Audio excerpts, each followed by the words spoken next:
बहुत बहुत धन्यवाद संचालन कर रहे हम सबके गार्जियन जिला के उपाध्यक्ष आदरणीय सीताराम चौहान जी।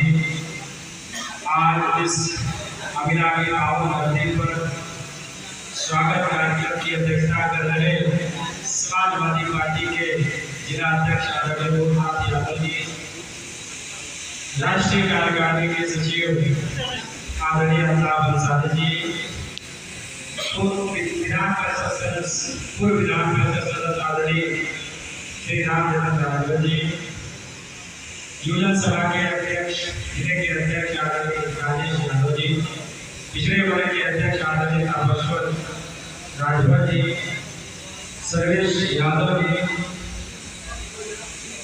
रजनीकांत मौर्य जी, शिवमणि यादव जी, शरद यादव जी, हमारे साथ लगातार समझौतों में साझी आदरणीय अनिल यादव मास्टर जी, दोहरी घाट के पूर्व प्रत्याशी रहे जिला पंचायत के आदरणीय सतीश यादव जी, संजय भारती जी, रामविलास यादव जी, राजविजय जी, दीपक जी, रामधनी चौहान जी, आदरणीय विदेश राय जी, संजय पटेल जी, विजय प्रताप जी और तमाम जितने नौजवान साथी हमारे सबको हम दिखाए, हम सबको जानते हैं, पहचानते हैं, आशा चल गया है दीपक शुभम और सभी लोगों का, मैं सभी लोगों का तहे दिल से धन्यवाद।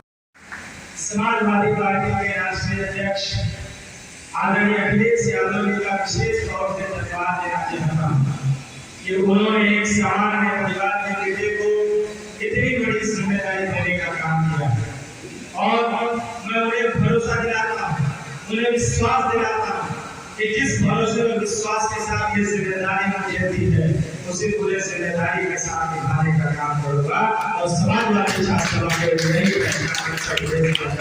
का काम करूँगा।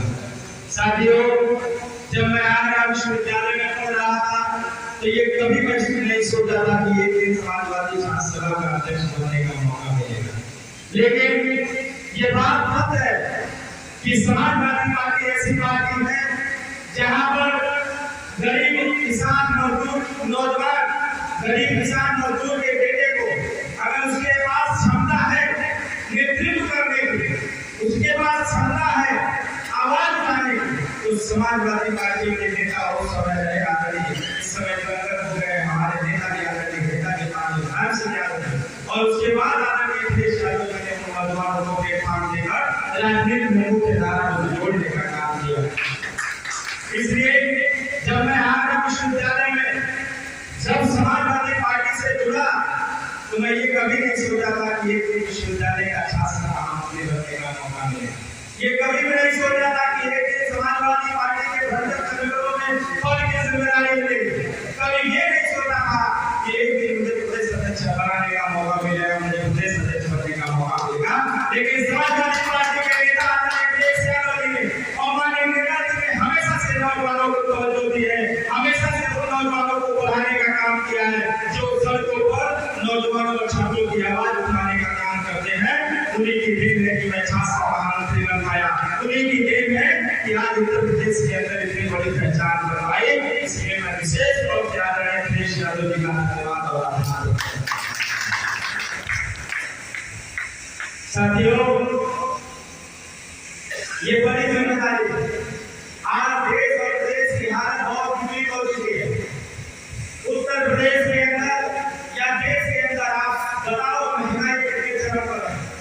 सभी के घर के बेटे किसी न किसी कोर्स को कर रहे होंगे, किसी न किसी विद्यालय में पढ़ रहे होंगे, डिग्रियां ले रहे होंगे।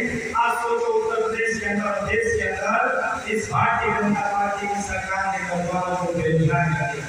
नौकरी के नाम पर कुछ नहीं है, सिर्फ उन्हें धर्म के नाम पर भगाया जा रहा है।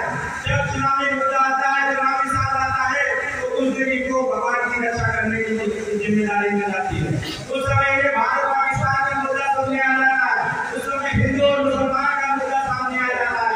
बताइए, आपके सामने अभी बरेली का एक साक्षात उदाहरण है। बरेली में कुछ आतंकवादी लोगों ने दंगा कराने के मकसद से दूसरे समुदाय के बीच में डीजे बजाने का काम कर रहे हैं। और यही नहीं, कोई डीजे नहीं बनाना चाहते थे, वो दंगा भड़काने के मकसद से आ रहे थे, वो शराब भी किए हुए थे, उनके पास कच्चा भी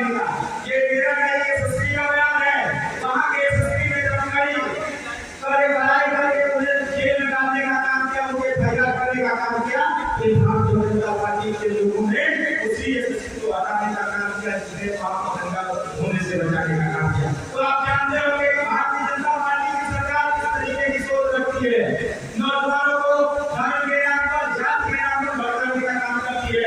इसलिए मैं आप सभी लोगों से निवेदन करना चाहता हूँ, आप लोगों से आग्रह करना चाहता हूँ कि मीडिया की बातों के बाद ये जो मीडिया जो सुबह शाम एक ही प्रोग्राम गा रहे हैं, इससे आपके बच्चों का भविष्य खराब होगा। आज आप उनकी तारीफ करते हैं और कल आपके बच्चों का भविष्य खराब होगा तो आप गालियां देंगे। इसलिए मैं आपसे पहले निवेदन करने आया हूँ, आपसे आग्रह करने आया हूँ कि अभी भी समय है, 2024 का चुनाव सामने है। इस देश से भारतीय जनता पार्टी को भगाने का काम करिए और जो एलान हुआ है इंडिया के नाम पर एलान हुआ है, उस इंडिया को जिताने का काम कीजिए। ये इस आपको भरोसे के साथ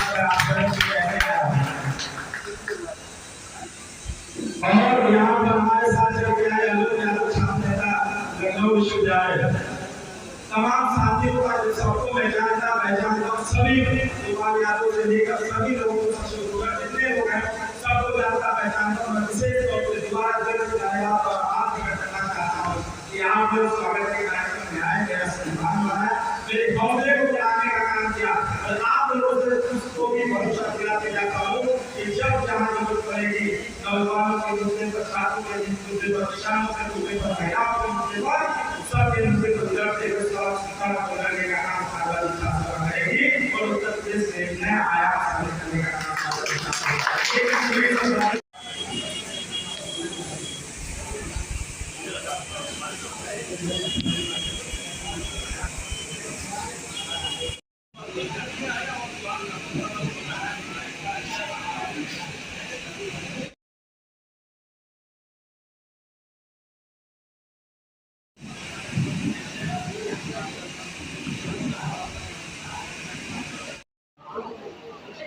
अध्यक्ष जी, आज जो है मऊ जनपद में पहली बार समाजवादी पार्टी ने किसी को प्रदेश का अध्यक्ष बनाया है। क्या मऊ को आपके बाद जो यह कार्यक्रम आज शुरू हुआ है लीडरशिप का, क्या जो खत्म हो गया था मऊ का लीडरशिप, इसमें जान आ जाए?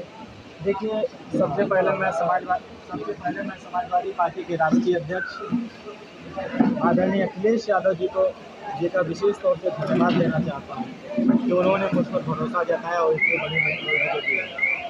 और मैं ये आपके माध्यम से विश्वास दिलाना चाहता हूँ कि जो जिम्मेदारी उन्होंने मुझे दी है उस जिम्मेदारी से निभाने का काम करूँगा। देखिए, समाजवादी पार्टी ने हमेशा नौजवानों को आगे बढ़ाने का काम किया। समाजवादी पार्टी में जब नेताजी रहे हों या फिर उसके बाद आदरणीय अखिलेश यादव जी, जो गरीब किसान मजदूर का बेटा जिसके अंदर क्षमता होती है नेतृत्व करने की, उसे समाजवादी पार्टी प्लेटफॉर्म देकर आगे बढ़ाने का काम करती है।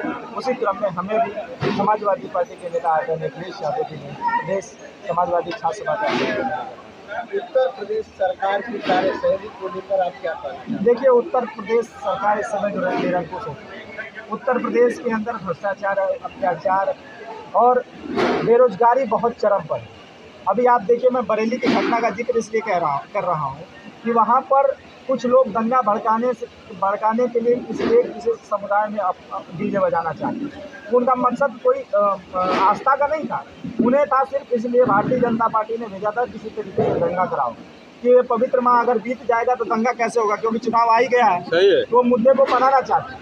लेकिन धन्यवाद देना चाहता हूँ वहाँ के एसएसपी के, जिन्होंने अपना बड़ा दिल दिखाया और इस तरीके के आतताइयों के खिलाफ कड़ी एक्शन लेकर और इस तरीके के धंधे को रोकने का काम किया। और जिसको सम्मानित होना चाहिए था, जिस एसएसपी को सम्मानित होना चाहिए था, उस एसएसपी को भारतीय जनता पार्टी की सरकार ने हटा दिया। तो समझ सकते हो कि इनका इरादा और मनसा कैसा है।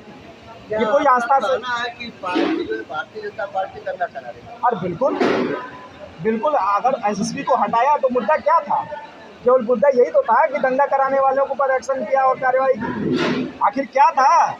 अभी आप बताइए ना, मणिपुर की घटना, इतनी बड़ी घटना, क्या देश शमशान नहीं हुआ इस घटना से? आज लोग कहते हैं कि देश मजबूत हाथों में है, और मैं तो कहता हूं कि देश मजबूत हाथों में है। मोदी जी के बस का नहीं है देश चलाना। इनको सिर्फ यही होना चाहिए, चाहे भेज सकते हैं उतना ही पे इनको होना चाहिए, उससे ज़्यादा कुछ नहीं। पार्टी ने बड़ी जिम्मेदारी दी है आपको, कैसे निर्वहन करेंगे? देखिए, जिम्मेदारी बहुत बड़ी है और समाजवादी छात्र सभा का जो बड़ा पद मुझे मिला है, समाजवादी पार्टी छात्र सभा छात्रों के मुद्दे को लेकर, जैसे मुद्दा बेरोजगारी का। आज नौजवान उत्तर प्रदेश के अंदर और देश के अंदर बड़ी संख्या में बेरोजगार घूम रहा है। डिग्रियां तो ले लिया है लेकिन नौकरी का पता नहीं।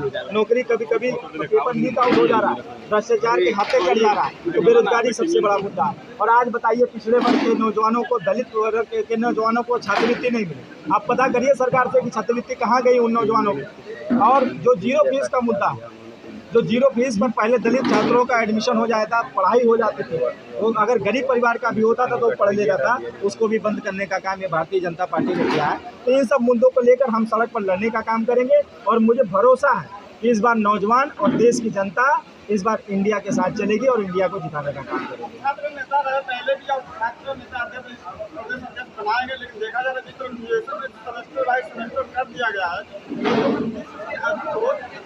काफी छात्र पढ़ाई छोड़ चुके हैं। इसको लेकर देखिए, भारतीय जनता पार्टी का तो सबसे बड़ा मुद्दा यही है कि किसी तरीके से शिक्षा रोक दो, क्योंकि अगर नौजवान शिक्षित हो जाएगा तो रोजगार मांगेगा। अगर नौजवान शिक्षित हो जाएगा तो रोजगार मांगेगा, और रोजगार इनके पास देने की क्षमता तो है नहीं। इसलिए वो किसी न किसी रूप में क्या नाम है, शिक्षा को महंगी करते जा रहे हैं। अभी बताइए, विश्वविद्यालय का हमारे पास कई नौजवान हैं, 400 गुना फीस बढ़ा दी गई है।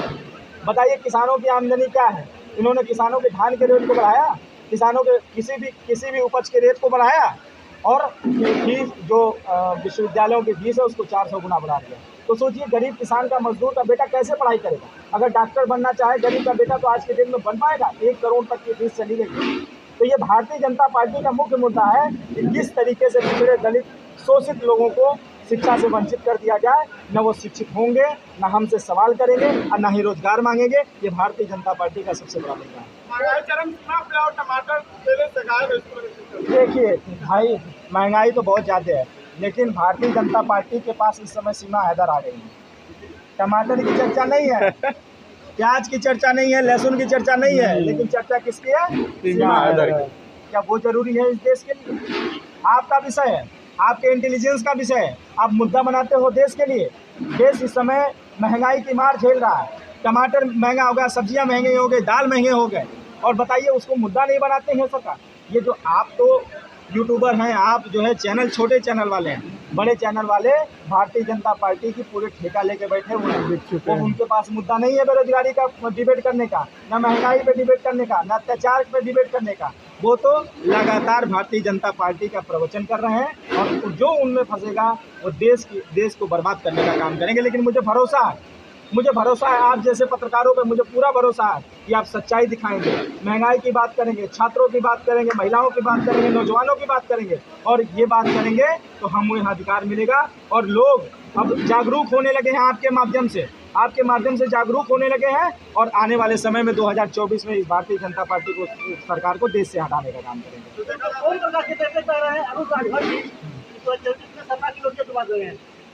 ओम प्रकाश के बेटे नेता हैं, आप नेता मानते हैं, उनकी बातों को ज़्यादा सीरियस मत लीजिएगा। उनके पिताजी उनकी कसम खा के कहे थे कि हम कभी भारतीय जनता पार्टी में नहीं आएंगे। भाई, अपने बेटे की ही कसम खा के तो कहे थे। उन्होंने ये भी तो कहा था कि जो भारतीय जनता पार्टी में पिछड़े समाज के नेता, वो लीडर नहीं लोडर है। अब क्या है, वो लोडर ही बनने तो वहाँ गए हैं। उन्होंने कसम खाई थी कि भगवान भी प्रकट होकर आकर कह देंगे तो हम भारतीय जनता पार्टी में नहीं जाएंगे। तो उनको सिर्फ सत्ता से मतलब है। वो कभी अपने समाज की लड़ाई, पिछड़ों की लड़ाई, उसके न्याय और अधिकार की लड़ाई कभी नहीं लड़ना चाहते। वो अपने परिवार को और अपने जो भी अपने परिवार है उनको सत्ता में रखना चाहते हैं और मलाई काटना चाहते हैं। इसके अलावा उनके पास कोई मुद्दा नहीं है।